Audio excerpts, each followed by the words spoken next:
Labrīt. Mēs ar Jāni esam pamodušies un kopā ar klausītājiem un arī TV skatītājiem, un mēs vairs neesam vieni. Mūs ir apciemojusi īpaša personība, dokumentālā kino režisora Dzintra Geka Vaska. Kino režisora. Vaska, un stāsts ir par īpašu filmu. Un sveicināta Dzintra. Labrīt.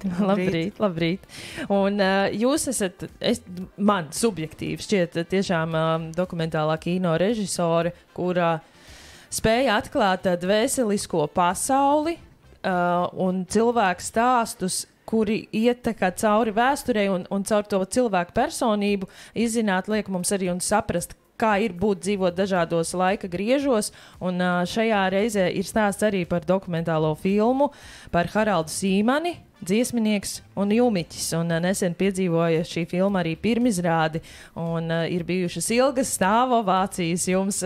Kādas ir sajūtas pēc šī pasākuma?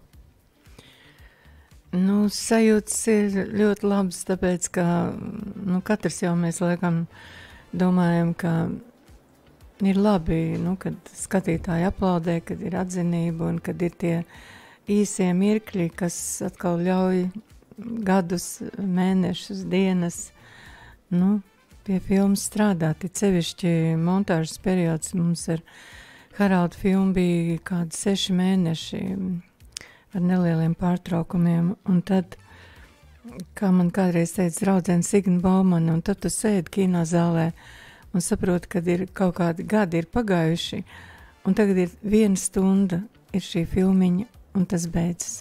Un nedaudz tāda tukšuma sajūta, ja? Iestājas. Jā, nākošajā dienā es biju tāda, it kā nevarēju pat saprast, uz kuru pusi iet un ko darīt. Un, varbūt pastāstiet, kā jums radās ideja, ka vajag šo filmu veidot tieši par Haraldu Sīmani, ar ko viņš ir īpašs un unikāls mūsu kultūra telpā? Tad ir stāsts par to, ka 99. gadā es kādā intervijā teicu, ka man ir tādas tikai 3 vēlēšanās par 3 filmām, triptihu, jo es sapratu, ka šīs filmas prasīs laiku, gadus, Sibīrijas bērni, Trimdas bērni un Padomju bērni. Un tātad šī triptiha 3. daļa par manu paudzi, ne par mani, bet par cilvēkiem, kas piedzima pēc kara 50. gados, starp 50. un 60. Un kādas bija šīs mūsu dzīves, tiem, kas piedzima Padomju Latvijā, gan izsūtīto ģimenēs, vai mans tēvs bija politieslodzītais, un citiem, kas piedzīvo labklājīgās ģimenēs, un man likās, ka šis laiks ir jāiemūžina. Un tad notika tā, kad ar Sibīrijas bērniem 12 gadi faktiski ļoti intensīvi, 19 gadus mēs katru gadu rīkojām ekspedīcijas, jo televīzija prasīja un visi gribēja šīs filmas redzēt, un jāsaka, joprojām grib redzēt filmu par Mārtiņu Vilsonu, arī viņš ir Sibīrijas bērns, bet viņš arī šajā sērijā par padomju bērniem varētu būt. Un tad pienāca diena, laikam pirms 4 gadiem, kad es sāku rakstīt pieteikumus filmai Pēckara bērni. Un bija atlasīja 14 cilvēkus no saviem vienaudžiem. Un nekādu neguva atsaucību šim projektam, jo tas tomēr prasa laiku, līdzekļus. Un tad nolēmu savus varoņus sadalīt portretfilmās.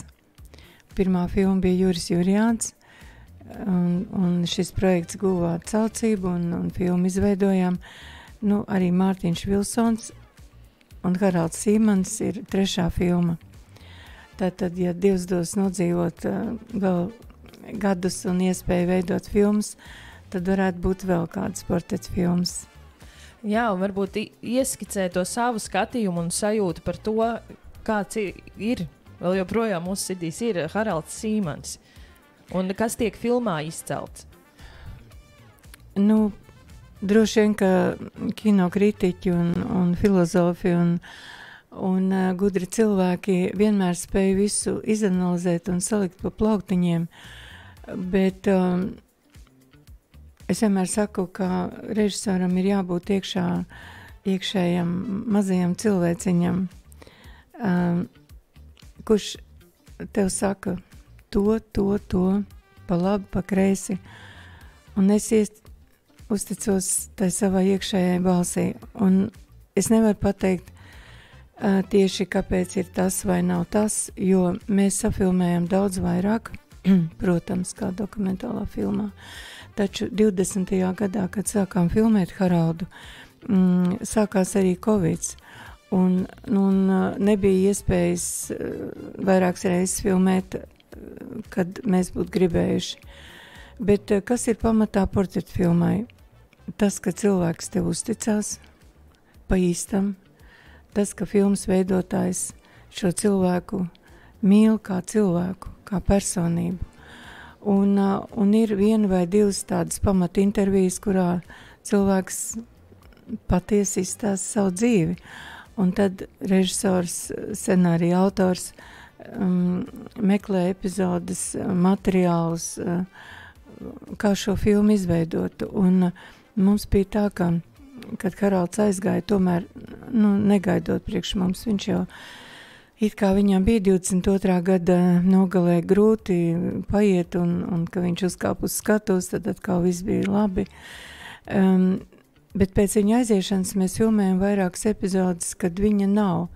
Un ir ļoti maz arhīvu materiālu, un es gribu teikt visiem, steidzieties filmēt laika biedrus un ideāli, protams, cilvēku no bērnības līdz vecumdienām, jo gan pa Juri Jurijānu, Mārtiņam labi ir mākslas filmas, bet pa Haraldu izrādās ļoti maz materiālu. Kino, fotofona arhīvā nav, televīzijā kaut kas.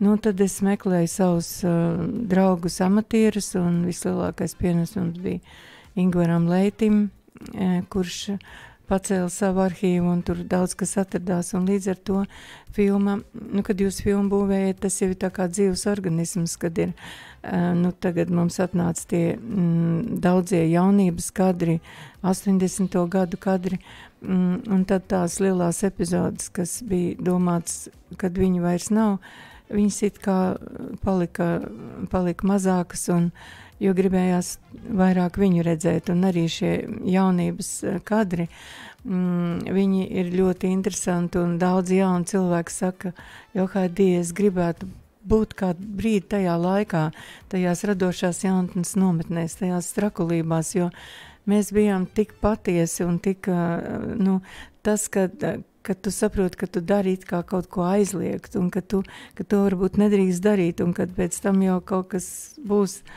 tas rada laikam speciāli tādu sajūtu. Es pirmkārt liels prieks ar jums un gods iepazīties, un man ir personisks dabas jautājums. Es redzēju jūsu filmu Sibīrijas bērnus un visu, un tās filmas ir ļoti, ļoti smagas. Viņas katram latvietim, mums individuāli arī visai tautai kopā, tur tā kā pat dzīvu gaļu par ētu vaļā, ja? Un es noķēru sev pie tādas domas, ka es noskatos filmu, tā kā nopurinos, eju tālāk ikdienas gaitās, ja? Ir drusku āķīts palicis, ja? Bet viņš pēc tam uzsūdzās. Man jautājums jums, kā jūs tiekat galā ar to nastu, tāpēc, ka jūs esat iniciators, jūs veidojat to filmu, visas izmeklēšanas darbi, sagatavošanas darbi, plus pats process, vēl montāžs, kas ir ārkārtīgi grūts process, un filmas pirmizrāde, un jums viss materiāls ir tik ļoti, ļoti smags un dziļš, tāds vissāpīgākajos punktos. Kā jūs tiekat galā ar to nastu, ko jūs pati sev uzlikāt, kas jānes? Man tā grūti atbildēt, es to neesmu nekad izjutus kā nastu, taču tomēr tieši pirmajā filmā Sibīrijas bērni, ka mēs jau bijām, liekas, 180 cilvēkus intervējuši un divreiz jau bijuši uz Sibīriju 2001. gadā. Tieši montāžas laikā tas bija laikam pirmā un vienīgā reize, kad kaut kā psiholoģiski man palika ļoti smagi, un es kaut kādu nedēļu vienkārši neko nedarīju. Bet, montējot filmējot, satiekot Sibīrijas bērnus šos daudz gadu garumā, 41. gada izsūtītos, 49. tagad jau Sibīrijā dzimušos, grāmatu būs tagad un arī filmas.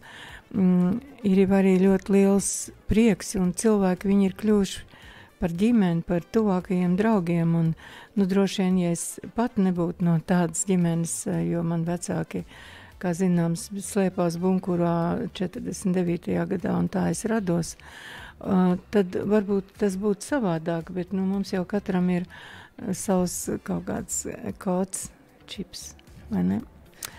Un tā mēs dzīvojam, un